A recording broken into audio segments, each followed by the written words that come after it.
We know the dire impact of poverty on children. Doctors can spot it. Kids with asthma, anxiety and depression, and leading on to substance abuse in young children. Teachers face it every day.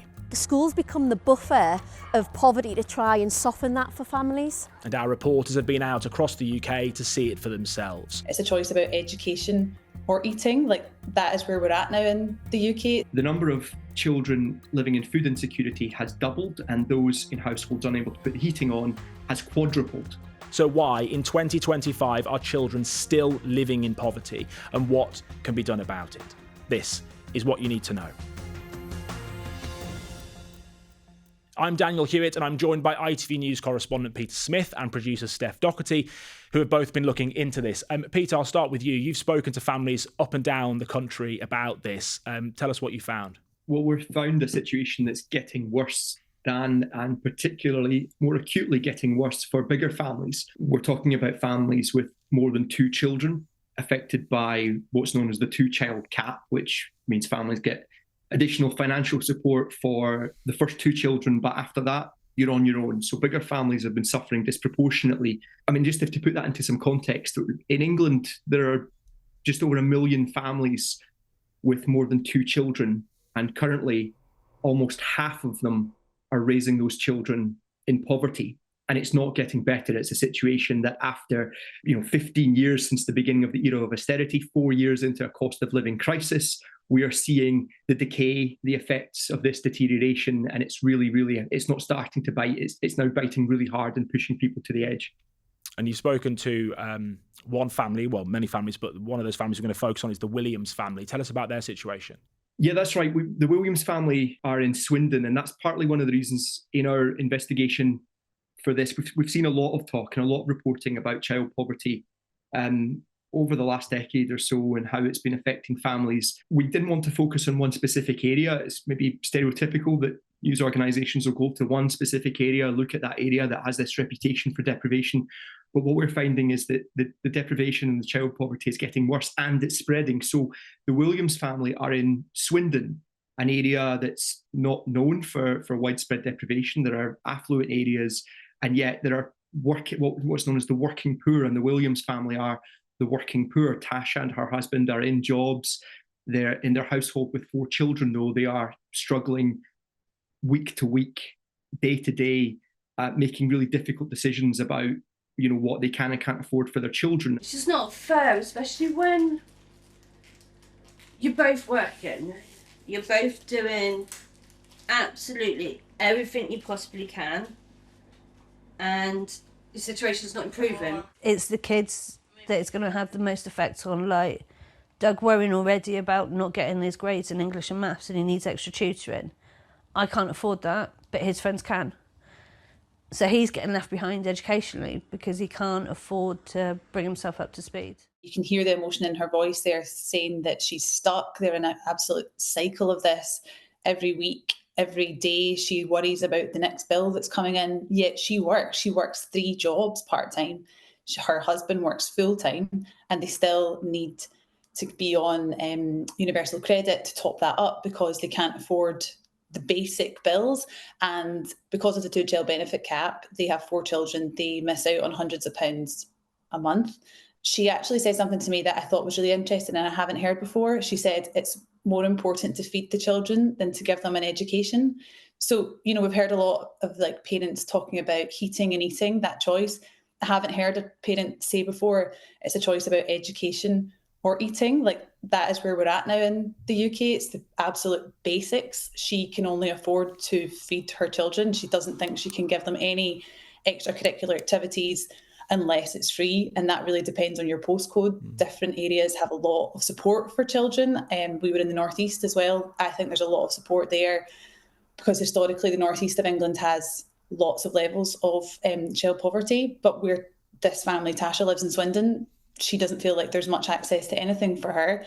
So she is living off £70 a week to feed 6 people. That's breakfast, lunch and dinner. That's not even £12 per person. You can see how that can cause her so much anxiety and stress, and you just hear it in her voice.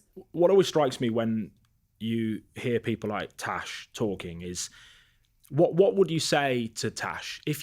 what would the message be to her if you were a minister, or if you were in the government? You would say, well, work harder. Well, I'm already working. We'd say, well, try and spend a bit less. I'm spending as little as I can. Try and do your best for your kids. I'm trying to do my best for my kids. What I always think for this, Pete, what would be the message to someone like Tash if you're doing everything right and you're still on the wrong side of that line of survival? Then there is nowhere for you to go, and that must be, well, it is. It's petrifying for someone like her and families like her, isn't it? Well, those families, Dan, and you've seen this over your years of investigations into the housing crisis and child poverty affected by that, and the disruption to families.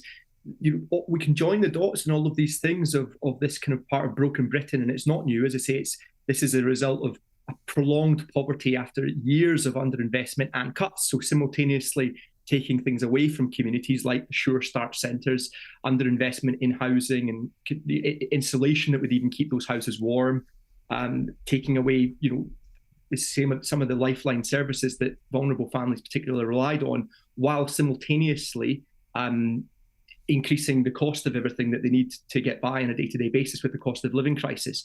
You're talking about being squeezed so much that the families are saying, look, we are doing everything we can. We're trying our best. We need additional help from government now. This is what the point, this is the point of saying we need something extra to help us get out of this endless cycle of deprivation and it's been passed on to the next generation. We're seeing child poverty on the rise, but there is one area of the UK where is an anomaly, and that's in Scotland. Scotland in 2021 brought in some effects, the Scottish child payment, to offset the two-child cap, which had been introduced in 2017. So from 2021, Scotland starts beginning to offset the two-child cap with additional payments for families. There's a plan for next year to effectively mitigate it in its entirety in Scotland. And the early effects of doing that are positive. There are signs that it is making progress. It's reducing child poverty. And it is indeed, as I say, the only nation within the UK where child poverty is no longer on the rise or projected to be on the rise. It's not to say things are perfect. Scotland has a strategy for 2030 on child poverty where not all targets are being met. But certainly that's just one area where we can talk about that government could do more for families who are saying that they have exhausted their options and they need that lifeline. So often in these communities, the one certainty, particularly for children, is school, is education. And schools, I know from my reporting in this area, often are the front line in dealing with the consequences of child poverty. I remember going to a primary school in Morecambe in the northwest in 2017, and that primary school had bought washing machines to wash the clothes of children and also some of the families who couldn't afford to go to the laundrette, and that was eight years ago. And you said, Pete, this has got worse. Steph, you've also been, haven't you, speaking to schools. What have they had to say about this? Yeah, exactly that, Dan. It's not getting better, it's getting worse, is what we heard from all the teachers in schools and communities that we spoke to up and down the country. Teachers feel they have to do more. And again, it's that idea of actually just the basics. It's the all-round childhood that parents and teachers are stepping in, to do, because they feel as if children are missing out. Children aren't learning the basics before they come to school. So teachers are having to toilet train a lot more children than they did before. They are having to provide extra food where they can. They are having to provide uniform banks because pupils are just not coming to school in the correct clothing, and parents can't afford, when the child grows, to get a different size. And there's also that stigma that teachers are very aware of, and they're really trying to provide this support without highlighting that a child is in poverty and is in need compared to their peers. And that's a real struggle, I think. Peter, you thought the same, didn't you, when you were speaking to the head teacher, especially in the Northeast? What schools are telling us is that and we're seeing this, as I say, it's not just in isolated areas anymore. This is spreading to areas of the country that never saw problems with child poverty and families raising children in poverty previously, are certainly not on this level. And it's, I mean, again, just you can sum this up. I think 5 years ago, just before the pandemic, 3% of children were living in food insecurity, and 3% were also living in households that were unable to put heating on. In the last 5 years, just as an indicator of how much things are getting worse, the number of children living in food insecurity has doubled, and those in households unable to put the heating on has quadrupled. And the schools are saying to us that they are now becoming a buffer for this poverty, a place effectively where children can come to eat healthily and try to be warm. The head teacher that we spoke to, Angie, at the school in the northeast of England, spoke to us about the efforts that her school is making now to sort of fill that gap that used to be filled by government and council services. And she told us about the effect of prolonged poverty, the effect that's having on children and their opportunities. You'll find a lot of people absent due to their health and well-being, and that's because they don't have a fully healthy diet. It'll be convenience foods, it'll be things that they can afford, and again, it's not because that's what the parent wants to do, it's because that's the only thing that's available to the parent. So you're seeing children who are becoming malnourished and sick because of the poverty they've got at home? Yeah, levels of poverty, yeah. That's something, I guess, is that something that's happening more regularly than it used to happen? Has it always been the case? In my experience, it's massively happening more so than ever. Doctors are saying the same, and it's like you said, Dan, this isn't new, and that's what doctors are really, really saying is a scandal, because we have known that there is going to be physical and mental health impacts if a child grows up in poverty for a long time now. But these cuts were all made a long time ago. Austerity's been around it started about 15 years ago. So that's a whole childhood now. So someone that's 15, they've grown up with those services cut and they haven't been replaced. And what doctors are seeing is that families are unable to fill the gaps. And children, unfortunately, are turning up with more physical things such as asthma, and that's caused by being in a household that's has mold and damp, and people can't afford to heat it properly. Children are turning up with malnutrition, they're not eating the right foods. And again, we know this isn't new, it's because the cheaper foods are not the ones that are the most nutritious.